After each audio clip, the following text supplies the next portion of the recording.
Ei pessoal, tudo bem? Eu sou Anneli Soares e hoje eu vim aqui conversar com vocês sobre o romance A Tirania das Moscas, da escritora cubana Elaine Vilar Madruga, que foi publicada no Brasil pela editora Instante. Então bora comigo pro vídeo de hoje. Bem pessoal, então vamos lá conversar sobre este romance contemporâneo super interessante, intenso e importante da Elaine Vilar Madruga, que é uma escritora cubana de 1989, portanto bem jovem, mas que já tem conquistado uma importância no cenário da literatura cubana e também mundial. Ela está sendo traduzida neste momento para vários países, para várias línguas, e é trazida aqui no Brasil pela editora Instante com a tradução da Carla Fortino. Eu adorei essa experiência de leitura, essa edição tá maravilhosa, tem um prefácio aqui muito interessante que foi assinado pela Cristina Morales, que é também escritora e foi convidada para fazer este prefácio pela edição espanhola, que é trazida então também pela editora Instante. É um prefácio assim com muitas referências, um prefácio até com uma pegada parecida, semelhante, né, com a intensidade toda da escrita da própria Elaine Vilar Madruga. Então a gente tem já uma noção um pouco das referências dessa autora, que traz, por exemplo, a dramaturgia e as referências principalmente ao Shakespeare e a grandes personagens, né, dessa literatura shakespeariana, e também outras questões que são assim que abriram meus olhos para a leitura do romance. Mas primeiro, antes de começar a falar um pouco sobre as minhas impressões, sobre o enredo, eu quero só convidar você que está aqui comigo rapidinho para você ir ali se inscrever no canal se você ainda não está inscrito, aproveitando para clicar também no sininho, assim você recebe as notificações fresquinhas na sua casa. Então assim que eu publico o vídeo, você fica sabendo e vem aqui conferir. Eu tenho muitos vídeos sobre livros latino-americanos, principalmente sobre este cenário latino-americano, literário contemporâneo, trazendo autoras e autores que eu leio e que são muito interessantes, assim como a Elaine Vilar Madruga, que é então essa autora que está sendo assim bastante bem aceita pela crítica e pelo público, e que eu fiquei muito feliz de conhecer neste enredo aqui, que é muito pulsante, que é muito forte, gente. Ela traz aqui numa espécie de terror psicológico misturado com um realismo mágico, também com algumas características assim de uma fábula, uma espécie de fábula, mas uma fábula bastante incômoda, né, com as personagens infantis da história, né? Então vocês vão entender melhor o que seria isso, né, com um vídeo, assim eu espero, mas tem algumas características assim que vêm então, né, de diversos gêneros da literatura, da dramaturgia, como eu falei antes, características diversas para a construção desta trama tão bem fechada, né, nesse enredo aqui que nos sufoca. A Elaine Vilar Madruga, acima de tudo, ela coloca uma história para questionar e para convidar, eu vejo, todos os seus leitores a questionar a autoridade, a questionar o poder num cenário de muita violência, autocrático, que está assim revelado não só no coletivo de um país, de um lugar imaginado pela autora, que tem como presidente um general, que a Cassandra, que é uma das crianças, uma protagonista, narradora da história, é o General Bigode. Eu vejo que ela põe a realidade, toda essa violência,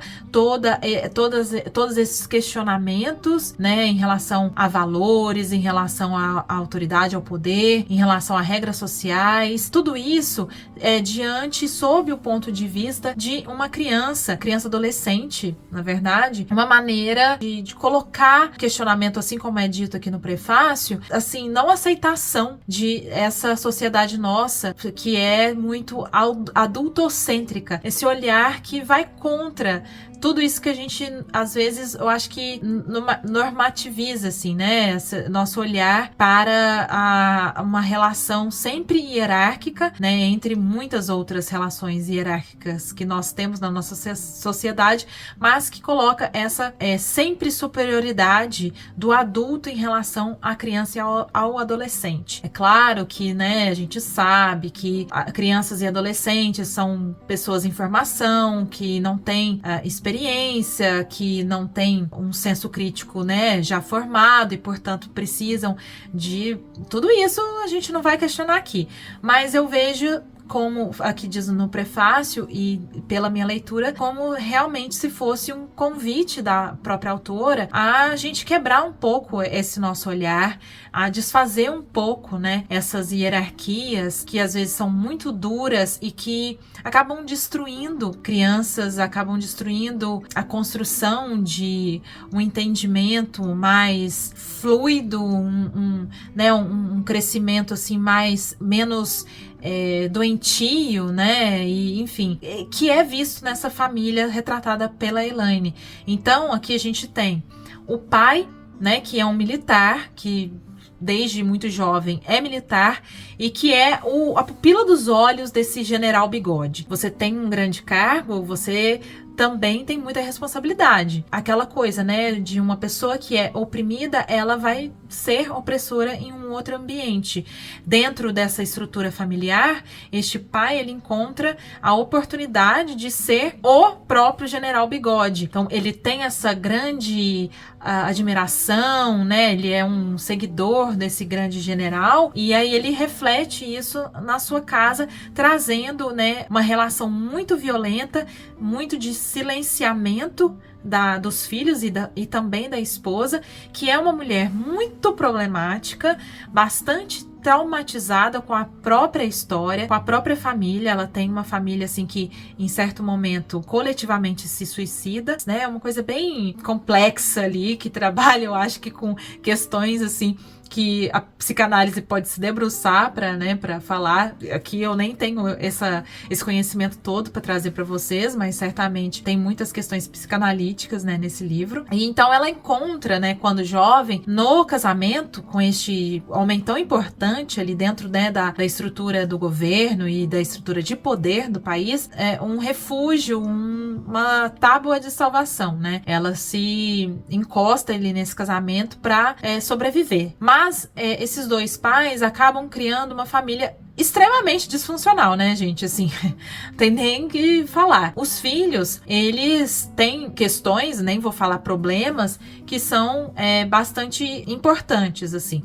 A filha mais velha deles, que é a Cassandra, que é esta que eu falo que é a principal, né, da história, que nos traz esse olhar, né, pra família, pra história deles. A Cassandra, ela tem uma relação com a sua sexualidade que é muito diferenciada, vou dizer assim, né? Tem uma relação sexual amorosa com objetos e principalmente objetos enferrujados. Isso eu acho bem interessante, assim, né, que também eu vejo como uma metáfora, e principalmente com uma tal de uma ponte pela qual ela é apaixonada e fica vivendo uma tragédia shakespeariana dessa impossibilidade de viver o seu amor, né, como uma espécie de Julieta ali da história, né, com a ponte. Depois nós temos o Caleb, que é o filho do meio, né, que é o menino da família, que tem uma relação com os animais muito estranha. Ele tem um poder de matar os animais quando os animais encostam nele. Então, assim, é uma espécie de, sei lá, de poder de eutanásia para os animais que o buscam como se estivessem em sofrimento, né? Mas também ele mata, né? Tem essa relação um pouco dúbia, porque se ele encosta, ele acaba matando, mas ele tem uma relação com a morte muito intensa e ele tenta, né, se distrair de toda essa violência do ambiente que ele vive com a construção de um quebra-cabeças ali feito com os restos, né, mortais dos animais que ele vai matando ao longo de um tempo. E por fim nós temos a Kalia, que é a filhinha mais nova da família. Ela é um bebê praticamente, mas que tem um superpoder, vamos dizer assim, de desenhar desenhos hiperrealistas. Ela tem fases, então ela tem a fase dos gorilas, que ela fica desenhando a bunda do gorila sem parar. Ela tem a fase isso e aquilo. Depois, por fim, ela tem a fase das moscas, que aí, né, o título faz essa referência ao desenho dela, mas que também faz referência ao país quente. A gente tem essa sensação, né, de que eles estão num ambiente muito quente, muito úmido, muito sufocante, né? Pra mim, pelo menos, foi essa sensação, onde as moscas praticamente comandam, né? E da própria Kalia, que em certo momento começa a desenhá-las e, de certa maneira, tem esse superpoder de fazê-las sair do papel, ou não. Porque aí a gente começa, né, a indagar até que ponto nós não estamos sendo levados pela narrativa da cabeça dessa criança adolescente, que é a Cassandra e de seus irmãos. Porque, a princípio, eles são muito, não brigados, mas eles não se dão bem, né, esses 3 irmãos. A Kalia não fala nenhuma palavra, ela se recusa a falar, também é uma questão da Kalia, essa menina mais novinha. Então, os irmãos, eles não se dão bem. Só que eles acabam se unindo para se colocarem contra este soberano, né, contra este ditador que é o pai.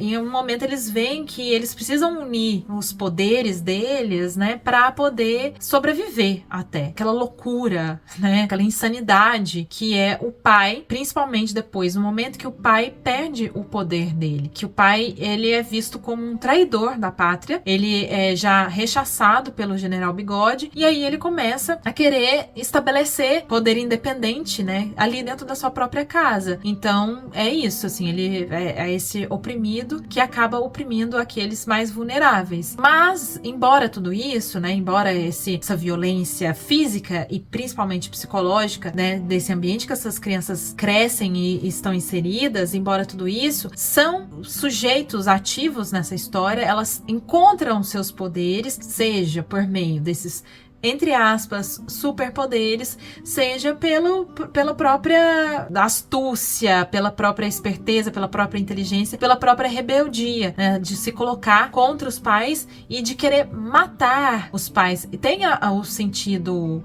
psicanalítico, psicológico deste matar os pais, mas aqui acaba indo até beirando este literal, né? Então, assim, sem dizer muito, mas a autora, ela coloca essa da necessidade de você matar os pais para se fazer quem você realmente é. É mais ou menos isso. Então, assim, é um livro que é muito intenso e muito violento, muitas vezes até é um pouco gráfico, né, gente? Mas ele, de certa maneira, cria uma fabulação daquele que é oprimido contra o seu opressor, da bandeira da liberdade, da bandeira contra esse autoritarismo, né, que a gente pode ver na nossa sociedade, seja ela capitalista, seja esse livro também como uma crítica da autora ao próprio regime do seu país, né, porque diz sobre o poder que impõe uma violência, né, um silenciamento, uma invisibilização de muitas pessoas, né, inclusive